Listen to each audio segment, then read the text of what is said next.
નમસ્કાર વિદ્યાર્થી મિત્રો, ધોરણ 9 વિષય વિજ્ઞાન પ્રકરણ નંબર 3 જેનું નામ છે પરમાણુઓ અને અણુઓ। વિદ્યાર્થી મિત્રો, આ પ્રકરણ આપણું 9મા ધોરણનું કેમેસ્ટ્રીનું પ્રકરણ છે, જે તમને લોકોને ધોરણ 10ની અંદર કેમેસ્ટ્રી માટે ખૂબ જ અગત્યનું પ્રકરણ, ત્યારબાદ તમને પરીક્ષા માટે પણ આ ચેપ્ટર ખૂબ જ અગત્યનું છે અને એના સિવાય તમને લોકોને કામ લાગે એવું આ પ્રકરણ છે। કેમેસ્ટ્રીનો ફંડામેન્ટલી બેઝિક જે કહેવાય જે પાયો આપણે કહીએ છીએ એ બધું જ આપણું આ પ્રકરણ છે।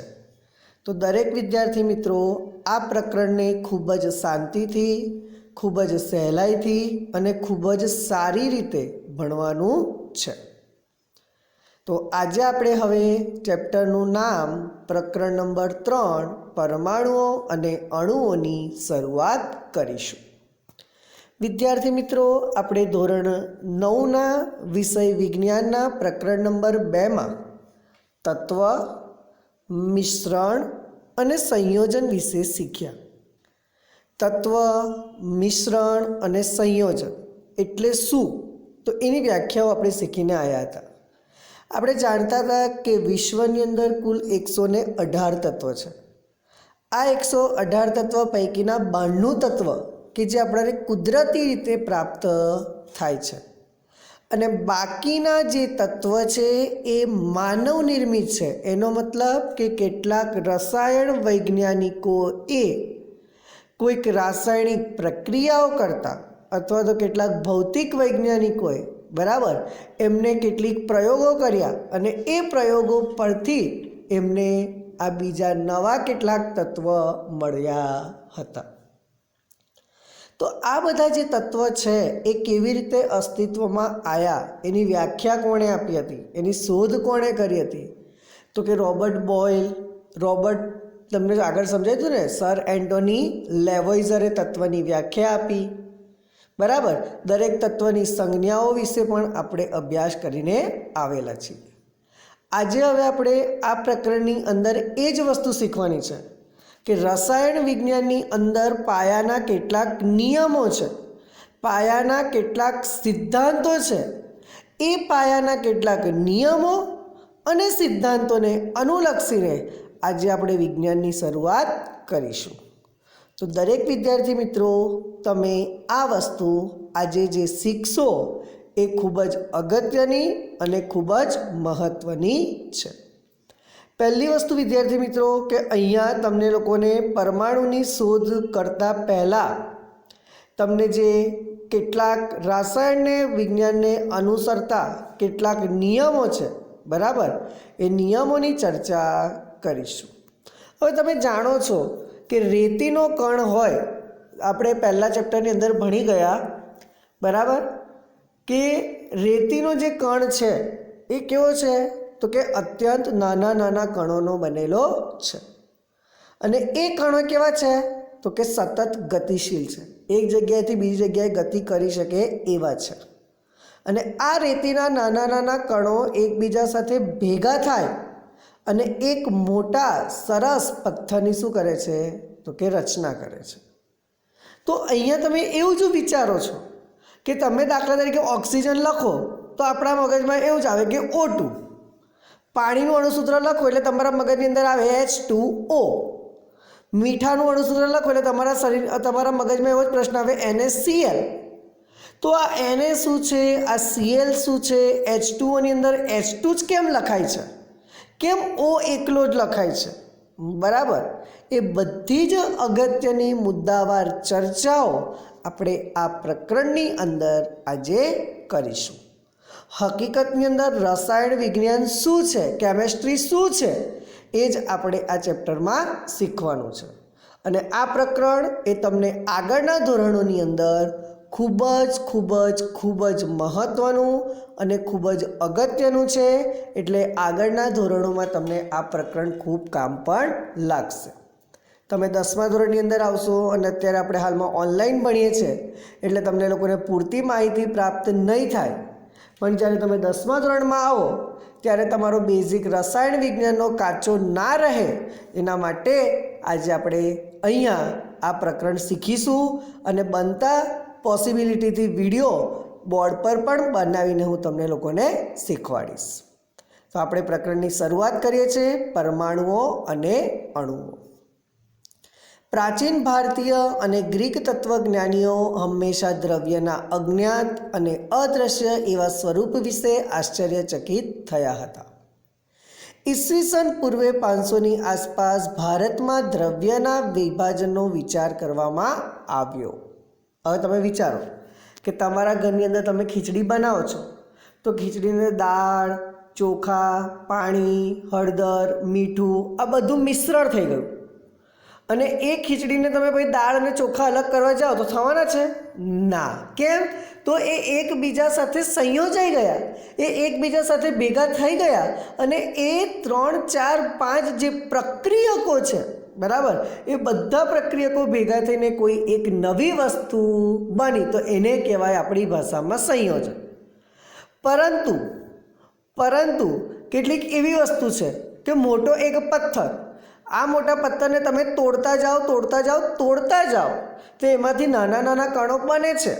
તો એ નાના નાના કણો બનવા માટે શું કરવું પડ્યું? તો કે એના પર તમારે બળ લગાવવું પડ્યું અને એ પદાર્થોનું આપણે જેમ જેમ વિભાજન કરતા જઈએ તેમ તે પદાર્થ એ નાના નાના કણો શું કરે છે? પ્રાપ્ત કરે છે. આ જે મોટો પદાર્થ નાના નાના કણો પ્રાપ્ત કરે છે એવી ધારણા ભારતીય તત્વજ્ઞાની મહર્ષિ કણાદે પ્રાપ્ત કરેલી હતી. અને અંતે એવો એક સમય આવે કે એ જે નાનામાં નાનો કણ છે તેનું પછી વિભાજન શક્ય નથી. એનો મતલબ કે એનો અંત આવી ગયો, એની પૂર્ણાહુતિ થઈ ગઈ. એનું પછી જો તમે વિભાજન કરવા જાઓ તો એ શક્ય થતું નથી.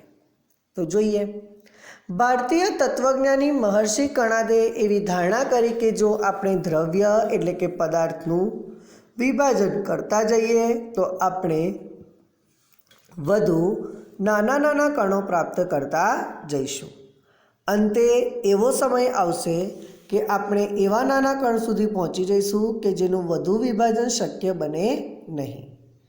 તેમણે આ કણોને પરમાણુ નામ આપ્યું હતું. અન્ય એક ભારતીય તત્વજ્ઞાની પ્રકુદા કાત્યાતમે આ સિદ્ધાંતને ઝીણવટપૂર્વક સમજાવ્યો અને કહ્યું, આ કણો એ સામાન્ય રીતે સંયુક્ત રૂપે અસ્તિત્વ ધરાવે છે જે દ્રવ્યના વિવિધ સ્વરૂપો આપે છે. આશરે તે જ સમયગાળામાં પ્રાચીન ગ્રીક તત્વજ્ઞાની ડેમોક્રિટ્સ અને લ્યુપિસ, આ બે વૈજ્ઞાનિકના નામ યાદ રાખજો, પરીક્ષામાં હેતુલક્ષી પ્રશ્નમાં પૂછી શકાય. ડેમોક્રિટ્સ અને લ્યુપિસ નામના વૈજ્ઞાનિકે સૂચવ્યું હતું કે આપણે દ્રવ્યનું વધુને વધુ વિભાજન કરતા જઈએ તો એક સમય એવો આવે કે પ્રાપ્ત થયેલા કણોનું વધુ વિભાજન શક્ય બને નહીં. એનો મતલબ કે કોઈ પણ દ્રવ્ય કે પદાર્થનું આપણે જ્યારે વિભાજન કરીએ છીએ ત્યારે તેનું વિભાજન એક ચોક્કસ નિશ્ચિત અવસ્થા સુધી જ થાય છે, પછી તેનું વિભાજન કરવા જઈએ તો એ શક્ય થતું નથી.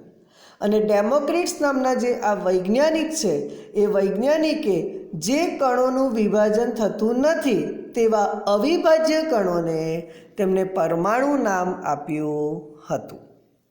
આ તમામ વિચારો અને તત્વજ્ઞાનીય માન્યતાઓ પર 18મી સદી સુધી આ વિચારણાઓને માન્ય કરવા માટે એટલે કે રાસાયણિક રીતે સાચા ઠારવવા માટે તેના ઉપર કોઈ જ રીતે પ્રાયોગિક કાર્ય એટલે કે પ્રયોગો કરવામાં આવ્યા હતા નહીં. 18મી સદીના અંત સુધીના વૈજ્ઞાનિકોએ તત્વ અને સંયોજન વચ્ચેનો ભેદ સમજાવીને સ્વાભાવિક રીતે તે જાણવા આતુર થયા કે શા માટે અને કેવી રીતે આ તત્વો એકબીજા સાથે શું કરે છે? સંયોજાય છે. અને આ તત્વ જ્યારે એકબીજા સાથે સંયોજાય છે ત્યારે શું બને છે અને કેવી રીતે બને છે, કેવી માત્રામાં બને છે, તેના માટે બે વૈજ્ઞાનિક સર એન્ટોની લેવોઇઝરે રસાયણ સંયોગીકરણ માટે રસાયણ વિજ્ઞાન શાસ્ત્રનો પાયો નાખ્યો હતો. સૌથી પહેલી રસાયણ શાસ્ત્રની શોધ કયા વૈજ્ઞાનિકે કરી? તો કે સર એન્ટોની લેવોઇઝર. કોણે કરી હતી? કે જેણે તત્વની વ્યાખ્યા આપી હતી, એલિમેન્ટ્સને એને ડિફાઇન કર્યા હતા કે તત્વ શું છે. તત્વને ઇંગ્લિશમાં કહેવાય એલિમેન્ટ્સ. તો આ એલિમેન્ટ્સ એ શું છે, એ તત્વ કેવા હોય અને તત્વ કેવા પ્રકારના હોય, ઘન તત્વ, પ્રવાહી તત્વ, વાયુ તત્વ, અર્ધધાતુ તત્વ, ધાતુ તત્વ, અધાતુ તત્વ, એવા જુદા જુદા પ્રકારના તત્વને કે એસ પ્રકારના તત્વ, પી પ્રકારના તત્વ, ડી પ્રકારના તત્વ, એફ પ્રકારના તત્વ, આ બધા જ તત્વને એને જુદી જુદી રીતે વ્યાખ્યાઓ આપી અને ત્યારબાદ આ તત્વને ભેગા કરી તેમાંથી કઈ નવી વસ્તુ બને છે એટલે કહેવાય તત્વ સંયોજાય જે છે એ. સોડિયમ એક તત્વ છે, ક્લોરીન એક તત્વ છે. તો સોડિયમ અને ક્લોરીન બંને ભેગા થયા અને એમાંથી શું બનાવ્યું? તો કે મીઠું બનાવ્યું. તો NaCl એટલે કહેવાય સોડિયમ ક્લોરાઇડ. H2O એટલે એને કહેવાય પાણી. તો હાઇડ્રોજનના પરમાણુઓ અને ઓક્સિજનના પરમાણુઓ એ બંને એકબીજા સાથે જોડાઈને જ્યારે પાણીનો અણુ બનાવે તો એ પાણીનો અણુ કેવો બન્યો, કેટલો બન્યો, કેવી રીતે બન્યો, એ બધી જ ચર્ચા એ સર એન્ટોની લેવોઇઝર નામના રસાયણ વૈજ્ઞાનિકે રાસાયણિક સંયોગીકરણના નિયમોના આધારિત કરી હોવાથી રસાયણ શાસ્ત્રનો પાયો નાખનાર સૌ પ્રથમ વૈજ્ઞાનિક સર એન્ટોની લેવોઇઝર હતો, જેને રસાયણ શાસ્ત્રમાં કુદરતમાંથી પ્રાપ્ત થતા તત્વની વ્યાખ્યાઓ આપી અને તત્વને સંયોજાવી તેમાંથી નવા સંયોજનો પણ બનાવ્યા હતા. તો રસાયણ શાસ્ત્રની સૌ પ્રથમ શોધ કરનાર વૈજ્ઞાનિક સર એન્ટોની લેવોઇઝર હતો.